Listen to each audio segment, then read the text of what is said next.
Hello friends. आज है Sunday evening और मैं शुरू कर रही हूँ अपना इवनिंग से ब्लॉग स्टार्ट। तो मैं सो के उठ गई हूँ और आज क्या कहते हैं, खाना खाने के बाद इतनी नींद आई मेरे को कि कार्तिक ने मेरे को उठ के चाय दी कि मम्मी उठ जाओ। तो मैं चाय लेके बालकनी में बैठी और बाहर का मौसम इतना बढ़िया हो रहा था कि मैं बता नहीं सकती। सो फ्रेंड्स, यहाँ मैंने अपना किचन का पूरा काम क्लीन कर लिया है और अब मैं लगूँगी सोने की तैयारी में। तो फ्रेंड्स, नेक्स्ट मॉर्निंग शुरू हो चुकी है। आज है मंडे मॉर्निंग और यहाँ वही रोज़ाना की तरह मेरा काम स्टार्ट हो चुका है। वही खाने की प्रिपरेशन के लिए एक टेंशन। आज वैसे भी बड़मावस है तो बहुत बड़ा दिन है हमारे हिंदुओं में। तो बड़मावस पे हमारे यहाँ पक्का खाना बनता है, पकवान बनता है। तो मैंने इसके लिए सोचा क्यों ना हम आज आलू की कचौड़ियाँ रेडी कर लेती हूँ। तो मैंने आलू सबसे पहले उठ के उबलने रख दिए थे, किचन क्लीन करके पहले एक बार झाड़ू वाड़ू लगा के पोछा लगा के। और यहाँ पे ये थोड़े बहुत बर्तन हो रहे हैं। तो सुबह के क्या हुआ ना, आज मावस थी तो मैं खाना नहीं बना सकती थी, मम्मी ने ही निकाला सुबह खाना। तो अब मैं बाद का खाना मैं रेडी कर लूँगी, जो पूजा वगैरह का था वो खाना मम्मी ने ही आज रेडी करा है। तो ये सारे बर्तन सुबह के खाने के हो रहे हैं। खाने के क्या मतलब, बनाने के हो रहे हैं। अभी खाया तो किसी ने नहीं है, ये बनाने के ही हो रहे हैं। तो यहाँ मैं पहले इन बर्तनों को क्लीन कर दूँगी, फिर उसके बाद अपनी चाय बनाऊँगी और चाय पीने के बाद ही अपने सारे काम में लगूँगी। तो क्या है ना फ्रेंड्स, आज इतना बड़ा त्यौहार है तो त्यौहार पे हमारे यहाँ पकवान बनता है, कथा सुनी जाती है। तो और मैं तो ये फ़ोन में ही सुन लूँगी कथा, क्योंकि पूजा नहीं कर सकती। तो फ्रेंड्स, यहाँ पे ये बर्तनों का काम क्लीन हो जाएगा और मैंने आलू ना उबलने ही रख दिए हैं, क्योंकि आज आलू टमाटर की सब्ज़ी और सोच रही हूँ कचौड़ी बना लूँ। तो देखिए फ्रेंड्स, यहाँ पे मेरे आलू उबल चुके हैं और अब खाना बनाने की प्रिपरेशन इसलिए करूँगी क्योंकि नाश्ता नहीं बनाऊँगी और खाना ही सबको सबसे पहले यही रहेगा ना कि छुट्टी है तो भूख लगेगी। जल्दी खाली चाय और रस से इनका पेट नहीं भरने वाला बच्चों का। तो यहाँ मैं कचौड़ी के लिए आलू कस लूँगी, घिया कस कर लूँगी। क्या होता है ना, घिया कस करने से एक फ़ायदा होता है कि कचौड़ी हमारी फटती नहीं है। तो मैं यहाँ पे आलू कस लूँगी और आधे आलू के मैं आलू टमाटर की सब्ज़ी बना लूँगी। तो यहाँ पे आलू कसने का यही है कि अगर थोड़ी बहुत भी आलूओं की गांठ रह जाती है ना, तो कचौड़ी हमारी बिल्कुल ख़राब हो जाती है, उसमें तेल भर जाता है। तो इसी वजह से मैं आलूओं को घिया कस करना ज़्यादा सही समझती हूँ। और यहाँ आलू घिया कस हो जाएंगे, फिर उसके बाद इन वाले आलूओं की सब्ज़ी रेडी करूँगी। और आलू की सब्ज़ी तो सिर्फ सिंपल है, टमाटर की ग्रेवी पीसनी है मैंने, अदरक हरी मिर्च वगैरह डाल के और मस्टर्ड ऑयल से छौंक दूँगी इसको। क्या है ना कि क्योंकि भोग वगैरह भी लग जाए इस चक्कर में, तो त्योहारों पे तो वैसे ही बिना लहसुन प्याज का खाना बनता है। तो यहाँ पे ये मैं सिंपल सारे मसाले डाल के ये आलू टमाटर की सब्ज़ी छौंक रही हूँ। और इसके बाद अभी और भी बहुत सारे काम करने हैं। ये सारी सब्जियाँ आई थी कल, तो उनको भी सारी धो के साफ़ करके लगाऊंगी फ्रिज में, क्योंकि ना काम निपटाते निपटाते वही टाइम हो जाना है, 12 साढ़े 12 तो बजने ही बजने हैं। और यहाँ पे सब्ज़ी छौंकने के बाद मैं पूरा ये एरिया क्लीन कर दूँगी, सारा स्लिप वगैरह पूरी किचन की साफ़ कर दूँगी, क्योंकि पूरा घर साफ़ करने के बाद ही खाना बनाऊंगी। पूड़ियाँ कचौड़ियाँ तो बाद में ही सेकूँगी। अभी मैं सारी रेडी, सब कुछ रेडी करके रख दूँगी। तो यहाँ पे मैं कचौड़ी की जो आलू की पिट्ठी है, इसमें भी पूरे मसाले मिला के रख दूँगी, सारे मसाले, नमक, सूखा धनिया, लाल मिर्च, गरम मसाला, हींग, जीरा। तो इसको भी रेडी कर दूँगी और जो बर्तन होएंगे उनको भी साथ के साथ साफ़ कर दूँगी। क्या है ना कि जो काम निपट जाए वो ठीक है ना, क्योंकि करना तो खुद ही को है। और देखिए यहाँ पे मेरी सब्ज़ी छुक चुकी है। और सब्ज़ी ना ज़्यादा गाढ़ी नहीं रखनी, ना ज़्यादा पतली रखनी, क्योंकि बच्चों को ना ज़्यादा गाढ़ी, मेरे बच्चों को पसंद नहीं है। और बहुत लोग गाढ़ी खाते हैं, बिल्कुल गाढ़ी गाढ़ी सी। तो गाढ़ी भी बना सकते हो, बट मैं तो पतली बनाती हूँ, मतलब मीडियम, ना गाढ़ी ना पतली, ठीक ठीक दोनों ठीक। तो यहाँ पे जब तक सब्ज़ी चॉप कर आई हूँ, मैंने सोचा चलो ये वाला रूम साफ़ कर लूँ। और यहाँ की बेडशीट 2 ही दिन हुए थे, बच्चों ने उस पर इतना खा खा के गंद कर दिया था, तो सारी जगह सब्जियों के दाग लग रहे थे, तो मेरे को अच्छी नहीं लग रही थी। मैंने वो बेडशीट मशीन में डाल दी। तो यहाँ पे मेरी मशीन में बेडशीट घूम रही है और आधे कपड़े तो मैंने सुबह ही धो लिए।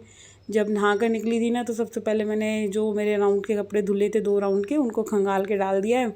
अब ये बेडशीट वगैरह होएंगी तो एक राउंड के वो हो जाएंगे। टावल वगैरह सबसे एंड में ही डालती हूँ। तो यहाँ पे ये सारा रूम क्लीन कर दूँगी। और इससे मैं कह रही हूँ नीचे से दूध लिया तो सुन नहीं रहा। मैं कहा नहीं सुनेगा तो तेरे को झाड़ू मार दूँगी। तो बस झाड़ू दिखाने में ही रोने लग गया। वो तो लगी नहीं है, अभी मारा नहीं है मैंने। तो काम नहीं सुनता बिल्कुल भी। मैंने कहा चल मैं अकेली लग रही हूँ तो मेरे को नीचे से दूध ला दे। और पता नहीं क्या एक चीज़ और मंगवा रही थी मैं इससे नीचे से। तो यहाँ मैंने इसको चाय और बिस्कुट दे दिए हैं। क्या है ना, ये दूध नहीं पीता, बस दूध पिएगा तो इसे कोल्ड कॉफ़ी चाहिए या फिर मैंगो शेक। तो सुबह के टाइम तो ये चाय ही पीता है। तो यहाँ पे कार्तिक को भी नाश्ता दे दिया। कार्तिक भी जी नाश्ता कर चुका है और इन्होंने और मैंने भी कर लिया है। खाली मैंने तो खाली चाय पी है क्योंकि 12 बजे के बाद ही खाऊंगी कुछ। तो यहाँ मैं इस रूम की सफाई करने के बाद किचन में जाऊंगी। और किचन तो अभी पूरी फैली हुई है क्योंकि सब्जी रेडी हुई है और कुछ नहीं हुआ है। अभी गैस वैस साफ़ करके और यहाँ दूध आग ले आया है डुगू, तो मैं दूध को भी साथ के साथ ही उबाल दूँगी क्योंकि गर्मी का टाइम है, फटने की भी टेंशन रहती है कि कहीं फट फुट ना जाए। तो इसलिए पॉलीथीन वाला दूध तो साथ के साथ उबाल लो तो ज़्यादा बेटर है। यहाँ पे ये दूध उबाल लूँगी और फिर जो है ये सारा प्लेटफॉर्म साथ के साथ ही क्लीन करती जाऊँगी क्योंकि अगर धीरे धीरे करो या छोड़ दो तो फिर करना तो खुद को ही है। तो साथ के साथ निपटा लो, ज़्यादा बेटर है। ये मैं गैस को बिल्कुल एक बार साबुन से साफ़ कर दूँगी क्योंकि सब्ज़ी वगैरह छोकी है तो हल्के बहुत स्पॉट तो लग ही जाते हैं। तो सारा इसको क्लीन करके बिल्कुल एकदम साफ़ हो जाएगी एक बार साबुन के ब्रश से साफ़ करके। और फिर टॉवल के तौलिए से मतलब टॉवल को गीला करके पूरा ये गैस का और स्लिप का ये सारा स्टेज क्लीन कर दूँगी।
यहाँ पे मेरा बर्तनों का काम पूरा हो चुका है। जो भी कुछ था मैंने पूरी सिंक का क्या है कि जो भी सुबह सारे बर्तन होते हैं ना सब खाली कर देती हूँ, आटा वगैरह गूंथती हूँ, कुकर वगैरह सब चीज़, जिससे कि बाद में मेरे पे बर्डन ना रहे। क्या होता है सुबह के टाइम तो बर्तन ज़्यादा ढेर हो जाते हैं, क्योंकि दोपहर के और सुबह के नाश्ते के जितने भी होते हैं ना, तो 10 बजे से पहले पहले के बर्तन वो बहुत ज़्यादा होते हैं। तो इससे क्या होता है कि फिर दोपहर का काम हल्का हो जाता है। हम जितने भी खाली करके सब एक एक चीज़, आटे का और सब्जी का भगोना, और अगर रायता दही बनाना है उसके भी सारे खाली करके साथ के साथ साफ़ कर देना, तो फिर नो बर्डन। तो यहाँ पे मैं नीचे किचन को भी एक बार मैं थोड़ा सर्फ़ का पोछा लगाती हूँ, फिर उसको वाइपर से खींच के फिर साफ़ पोछे से पोंछती हुई आ जाती हूँ। इससे क्या है किचन बिल्कुल चमचमाती हुई दिखती है फ्रेंड्स, और बिल्कुल अच्छी सी दिखती है। आप सोच नहीं सकते, एक बार ट्राई करो तो आपको भी अच्छा लगेगा ये वाला तरीका। एक बार सर्फ़ वाले मोप से आप लगाओ और वाइपर से खींच दो, फिर थोड़ा सा पानी डाल के, और बिल्कुल बढ़िया तरीके से अच्छा लगेगा। तो यहाँ पे मेरा क्लीनिंग का काम ख़त्म होने वाला है, और बालकनी रह जाएगी। बालकनी को भी मैं अभी साथ के साथ ही क्लीन कर दूँ। देखो आप खुद ही देखो, मैं वाइपर से खींचती हुई आ रही हूँ ना, तो फर्श में एक अलग ही चमक सी आ रही है, जिससे कि आप एक भी तिनका या कुछ सोच नहीं सकते कि कुछ रह सकता है। सारा का सारा वाइपर से हमारा क्लीन होता हुआ आ जाएगा, और बाद में फाइनल टच मैं इस वाले पोछे से लगा देती हूँ। तो बिल्कुल गंदगी दिखने का तो कोई मतलब ही नहीं है। यहाँ पे ये मेरा किचन का और ये सारा हॉल का काम मेरा क्लीन हो चुका है। फिर इसके बाद मैं लगूँगी बालकनी में। और क्या है फ्रेंड्स के कपड़े तो मेरे आधे से ज़्यादा सूख ही गए हैं, थोड़े बहुत हैं वो बाद में सूखते रहेंगे। और इसके बाद मेरे को अभी और भी बहुत सारे काम हैं जो चलते रहेंगे थोड़ा थोड़ा। और ये देखो मेरी सफाई होते टाइम ना ये ज़रूर चलता है। इसकी इतनी गंदी आदत है, मैंने इसको लाख बार बोल रखा है कि तू मेरी सफाई करते टाइम बिल्कुल ना घूमा कर, बट ये सुनते नहीं है ना। तो खुंदक आती है मेरे साफ़ सुथरे घर को ना, फिर ऐसे गीले में ये पैरों के निशान बनाते हैं ना, तो बहुत खुंदक आती है। यहाँ मेरी क्लीनिंग का काम हो गया है।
यहाँ पे फ्रेंड्स अब पूरा घर साफ़ हो चुका है।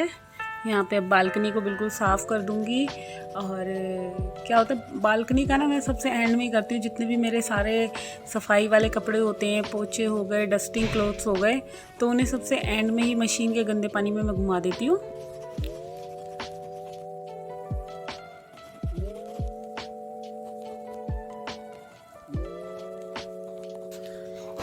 और यहाँ पे अब बच्चों को लग गई है भूख, तो मैंने सोचा सबसे पहले मैं उनको खाना दूँ। यहाँ मैंने एक आलू की कचौड़ियाँ रेडी कर ली हैं, क्योंकि प्रिपरेशन तो मैंने पहले ही पूरी कर रखी थी, तो बस सेकनी रह गई थी। ये देखिए मेरी कचौड़ियाँ रेडी हो चुकी हैं। तो बच्चों को खाना दे दूँगी। अब फिर इसके बाद नहाऊँगी और अपना काम निपटाऊँगी। मेरा भी रह रहा है, ये देखिए थाली लग गई है। तो यहाँ पर मैंने